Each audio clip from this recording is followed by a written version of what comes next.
satellite radio in their car? Oh yeah. Some of you do.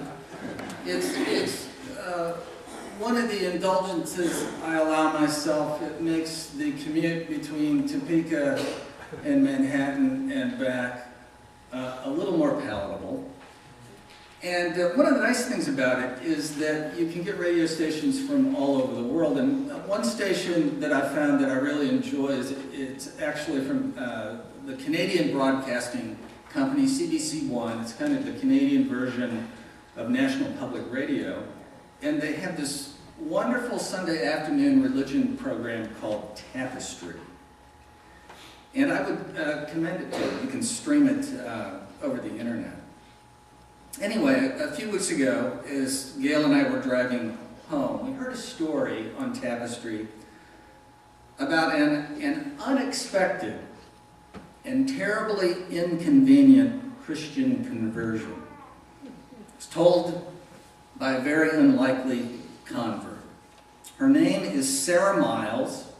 She was raised as an atheist, and she lived, as she says, an enthusiastically secular life as a restaurant cook and writer. She described herself as a blue state, secular intellectual, a lesbian, a left-wing journalist with a habit of skepticism. Here are some of her words from a book that she's written called Take This Bread, which some of you may be familiar with. It's popular in church book groups. She wrote, "One early cloudy morning when I was 46 years old, I walked into a church in San Francisco, St. Gregory of Nyssa Episcopal Church. I ate a piece of bread, I took a sip of wine, a routine Sunday activity for tens of millions of Americans, except that up until that moment, I'd lived a thoroughly secular life, at best indifferent to religion, more often appalled by its fundamentalist crusades. This was my first communion, but it changed everything. Eating Jesus as I did that day, to my great astonishment, led me against all my expectations to a faith I'd scorned and work I'd never imagined. The mysterious sacrament turned out to be not a symbolic wafer at all, but actual food, indeed the bread of life. In that shocking moment of communion, filled with a deep desire to reach for and become part of a body, I realized what I'd been doing with my life all along was what I was meant to do, and that was to feed people. And so I did. I took communion, I passed the bread to others, and then I kept going, compelled to find new ways to share what I'd experienced.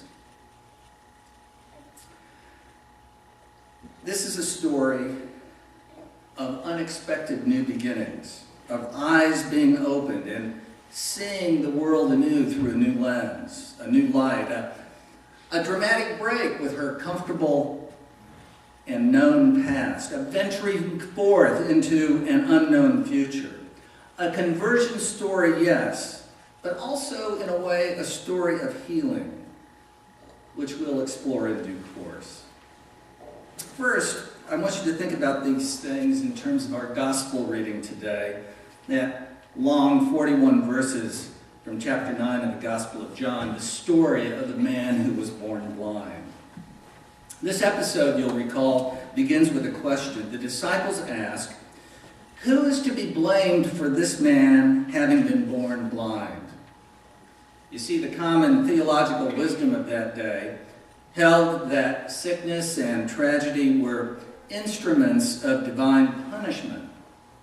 Religion had proclaimed that with the all-powerful supernatural God in charge, there must be an explanation for human pain and tragedy that protected the justice of God. So sickness, in this way of thinking, meant that someone was getting what they deserved. Since this particular man's status of blindness had predated his birth, it was hard to see him as being guilty of some overt act of wickedness, and thus as deserving of his blind status. So the disciples speculated that his blindness must have been a punishment inflicted on his parents. That idea, you'll recall as well, had appeared before in the Hebrew Scriptures. For example, the child born to the adulterous relationship of David and Bathsheba had died. The biblical narrative informs us to punish his parents for their sin. It was apparently more important in this way of thinking to protect the sense of God's justice than it was to leave God's love uncompromised. Fear of divine retribution might help to control human behavior, but the God who would punish the offspring for the sins of the parents was clearly an ogre who did not know how to forgive, not a deity that one would want to call Abba, Father, whose nature was love and whose purpose was to enhance life. To be born into the status of blindness was therefore to identify God with darkness, with an inability to escape the boundaries of the human understanding of justice. So John, the gospel writer, has Jesus respond to the disciples' query by saying that neither the man born blind nor his parents were at fault, but that this man's affliction was meant to be used to make manifest a new understanding of God, a new vision of what human life can be when born to a new consciousness. It's Jesus' purpose, you see, to be the light of the world. And that, in a sense, is what's on trial in this story. As we've seen the past couple of weeks as we've been making our way through John's Gospel, the characters in his stories are metaphors, symbols, archetypes. They're not historical people. For instance, in this story this morning, Jesus uses the term I am, which comes from the book of Exodus. He claims an identity with God in the words, I am the light of the world.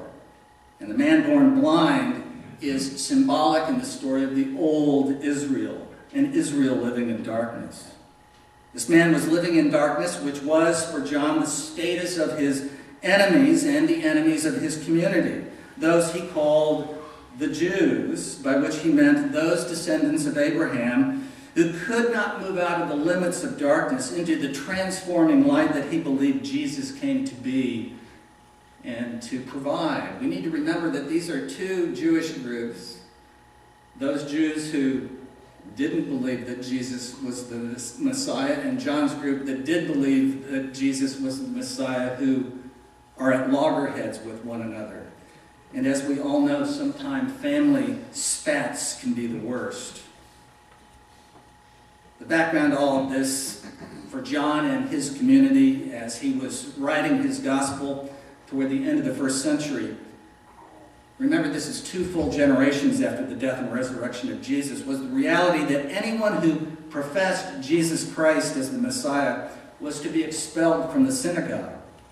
So the tensions that mark the excommunications that happened in the synagogue in the 80s and 90s of the first century are being read back into the life of the Jesus of history. And this is something that the other gospel writers do as well. And that's what that lengthy debate concerning the nature of this healing between the religious authorities, the Pharisees, and the blind man's parents is all about. The debate opened with the authorities saying that God alone could do these things, not this man, Jesus, who by violating the Sabbath revealed that he was a sinner. But the now seeing man replied, whether he is a sinner or not, I do not know. One thing I do know, however, I was blind and now I see.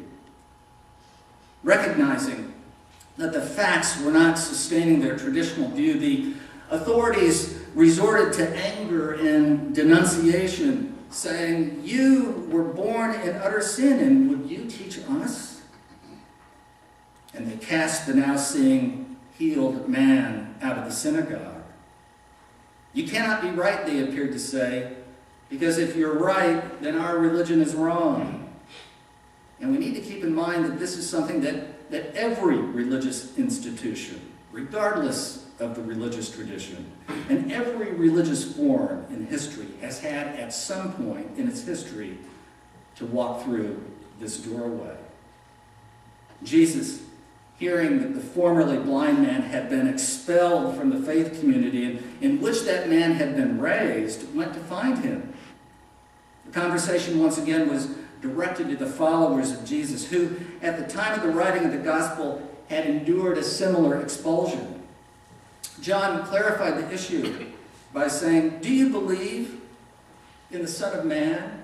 He has Jesus asking, using the most popular of the then messianic titles. And the man replied, "Who is he, sir, that I may believe in him?"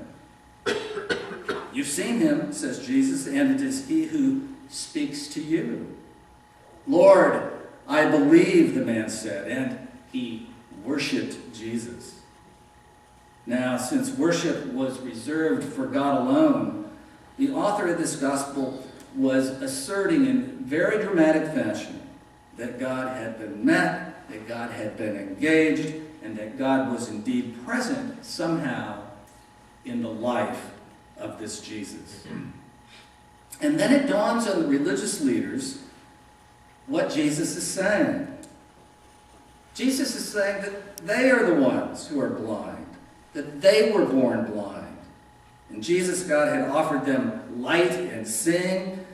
They were really blind, they would be guiltless. However, their guilt lies in the fact that they claim to see when they do not see. And this brings us back to that inconvenient, unexpected conversion of Sarah Miles. She wrote this in the prologue to her book. "And so I became a Christian, claiming a faith that many of my fellow believers want to exclude me from, following a God my unbelieving friends see as archaic superstition, at a time when Christianity in America is popularly represented by ecstatic teen crusades in suburban megachurches, slick preachers proclaiming the gospel of prosperity, and shrewd political organizers who rail against evolution and gay marriage and stem cell research. It's crucial to understand," says Miles, "that what faith actually means in the lives of people is very different from one another. Why would any thinking person become a Christian? How can anyone reconcile the hateful politics of much of contemporary Christianity with Jesus' imperative to love? What are the deepest ideas of this contested religion, and what do they mean in real life?" Said Miles, "In this book, I look at the gospel that moved me, the bread that changed me, and the work that saved me, to begin a spiritual and an actual communion across the divides." Friends, you see, the conflict between the Jewish Johannine community and the Jewish synagogue leaders, it was intense. It had to do with their response to this Jewish Jesus as the light of the world. The Jewish traditionalists could not move out of the past and walk into the light that Jesus came to give, said John. They were choosing to live in darkness, to hide in the religious security of yesterday. That, John asserted, is to make a virtue out of closed minds. That is to pretend to be seeing when, in fact, one is still blind. That is to act as if the truth of God had been or could be captured in the religious forms of the past. That is to refuse to step into the new life being offered, the new consciousness that invites the world into a new and unlimited understanding of what life is all about. That is to refuse to step beyond human limits into the universal consciousness that Jesus opens for us and others.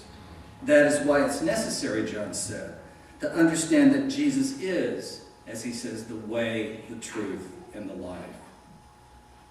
It's a pathway into God that Sarah Miles stumbled through, and we can too. Jesus, the fully human one, offers a pathway to God because The pathway into divinity can be found only through the expansion and the transcendence of the limit of the human. And that includes the preconceived notions of religion as well. Let us pray.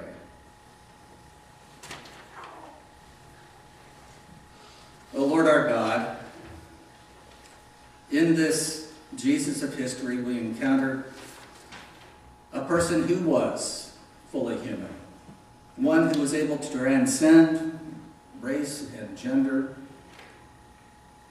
religious tradition, human understanding of the time. And that continues in our own day. Lord, help us to be open to the fact that people continue to encounter you, sometimes in the most unexpected and unexplainable ways. We ask it in your name. Amen.